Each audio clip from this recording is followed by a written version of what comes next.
మారమ్మ, విమలమ్మ, గంగమ్మ, గంగయ్య, పద్మమ్మ, రవణమ్మ, పెంచలయ్య, మైదుకూరి నారాయణ,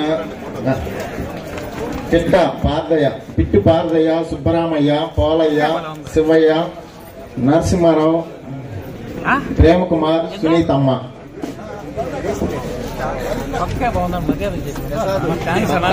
నైటీలో కుట్టించాడు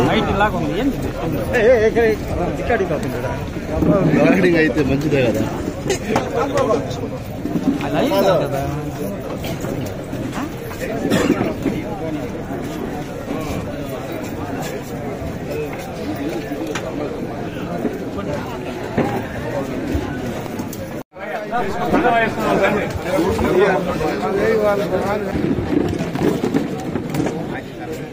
మరలా ఖచ్చితంగా మన ప్రభుత్వమే అధికారంలోకి వస్తుంది. జగన్మోహన్ రెడ్డి గారే ముఖ్యమంత్రిగా ప్రమాణ స్వీకారం చేయబోతున్నారు.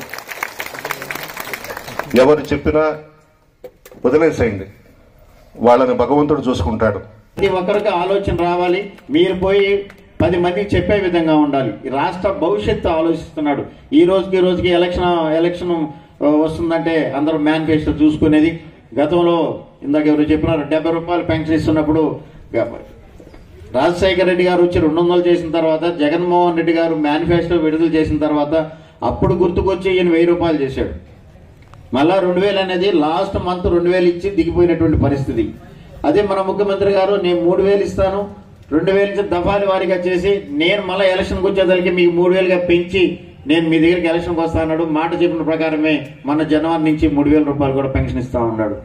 మహిళలకు చెప్పిన విధంగా కూడా ఏదైతే మహిళలకు ఆసరా ద్వారా ఇస్తాను, మీరు ఎంత 2019 ఏప్రిల్ 11 నాటికి ఓటేసే నాటికి మీరు ఎన్ని లక్షలు బాకీ ఉన్నా కానీ నా ప్రభుత్వం వచ్చిన తర్వాత నేను గౌరవప్రదంగా 4 దఫాలుగా మీ అకౌంట్లో జమ చేసి అవన్నీ మాఫీ చేస్తా అని చెప్పినాడు. మాఫీ చేసినాడు. మరి అదేవిధంగా రేపు చేయూత అయిపోతున్నాడు. 4 సార్లు చేయూత వేసి 18,750 లెక్కన 75,000 45-60 ఏళ్ల లోపల ఉన్నటువంటి పేద బడుగు బలహీన వర్గాలు ఉన్నటువంటి మహిళలకు వేస్తా అన్నాడు.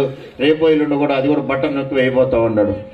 మరి మీకు అమ్మఒడి వేస్తా అన్నాడు. మహిళలకి అమ్మఒడి వేసినాడు.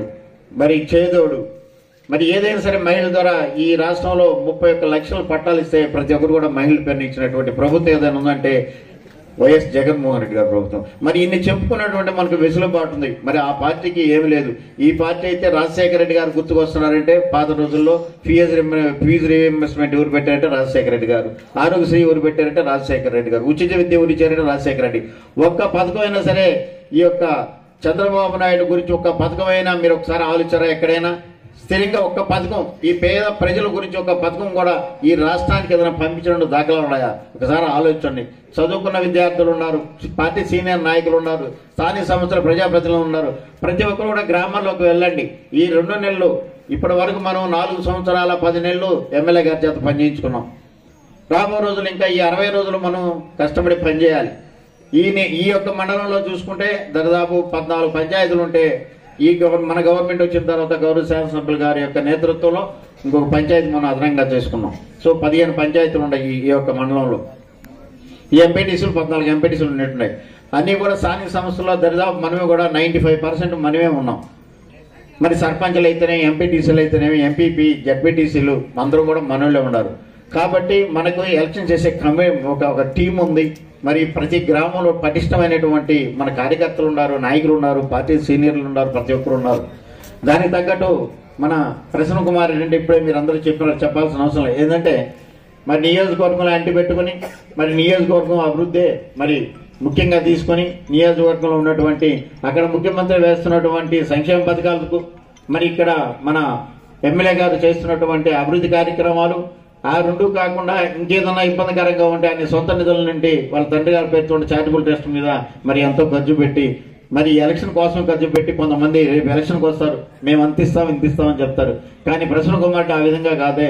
మీ యొక్క పరిస్థితులు, మీ యొక్క ఇబ్బందులు, మీరు పడుతున్నటువంటి పరిస్థితిని చూసి మరి ఎలక్షన్ అనేది చూడకుండా, పార్టీ చూడకుండా, మరి ఎవరనేది లేకుండా వాళ్ళ యొక్క పేదరికం, వాళ్ళకి ఇబ్బందులు చూసే ఆయన సహాయం చేయడం జరిగింది.